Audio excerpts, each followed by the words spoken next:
Assalamualaikum warahmatullahi wabarakatuh. Jumpa lagi bersama saya Kirti88 ya. Saya mau membahas soal dana talangan ya. Dana talangan untuk pergi ke Polandia ya. Menurut saya sih bagus sih kalau ada PT yang mau kasih talangan gitu ya. Apalagi kalau full gitu, itu lebih bagus lagi. Tapi ingat ya, jangan sampai ada maksudnya jaminan kayak sertifikat atau jaminan apapun itulah intinya ya. Soalnya nanti kalau sampai ada jaminan seperti sertifikat atau apa di PT ya, iya kalau di sini itu pabrik Anda itu bagus, agensi Anda bagus, itu enggak apa-apa. Tapi kalau jelek, itu akan jadi masalah buat Anda seumur di Polandia, karena enggak mungkin juga sampean-sampean itu bakalan kabur karena sertifikat di PT kan gitu kan. Jadi mohon dimengerti dulu soal dana talangan itu, jangan sampai ada sertifikat yang ditinggalin di PT gitu ya, nanti bakalan nembus juga sama nanti malah jadi ribet nanti itu. Yang satu itu, yang kedua disepakatin dulu biayanya berapa gitu ya, maksudnya talangannya itu potong gaji sampai berapa bulan dan satu bulannya itu berapa, harus diperinci ya. Ya kalau ibaratnya 50 juta kalau dana talangan gitu ya, ya oke lah, maksudnya memang kita tidak modal gitu ya, kita tujuan kesini itu buat cari uang gitu loh. Kalau ada dana talangan malah itu lebih bagus, jadi kita tidak bawa harta dari rumah, maksudnya harta dari rumah itu aman gitu kan.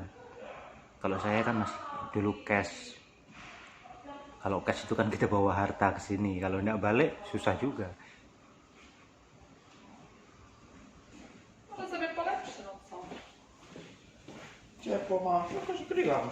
Jadi kalau ada talangan itu lebih mudah, yang tidak punya biaya atau yang biaya minim itu bisa kesini ya. Tapi harus hati-hati dengan PT, permainan PT gimana, karena sampai agensi sini jelek bener-bener akan membuat sampean semua itu sengsara di sini ya. Karena di sini agensi itu banyak yang jelek, pabrik ada yang jelek, banyak banget di sini yang jelek itu. Ya syukur-syukur kalau ndak ada apa-apa, maksudnya ndak ada jaminan apa-apa gitu kan.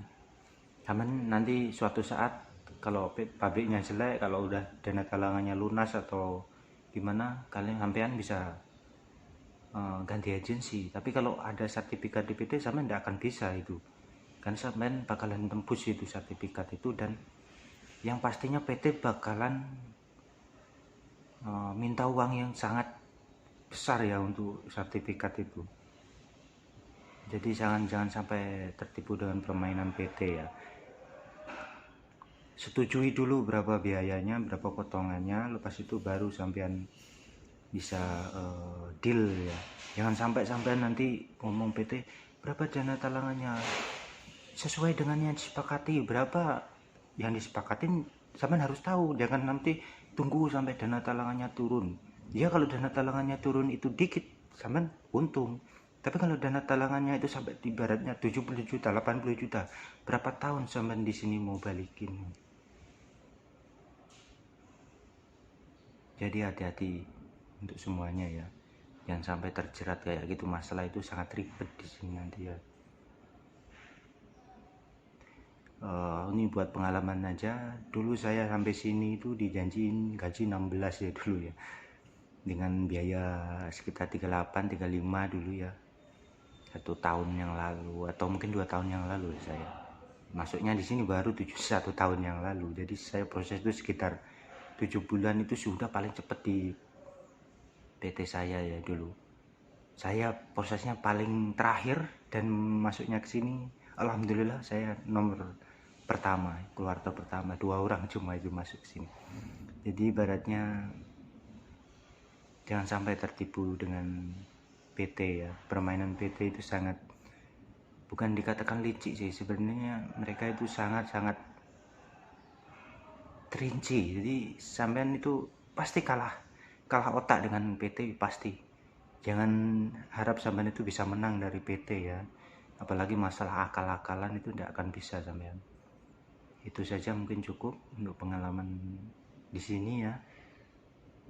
Semoga bermanfaat bagi sampean semuanya. Hati-hati memilih PT ya, karena PT itu banyak yang tidak punya job dan mereka hanya nampung sampean doang.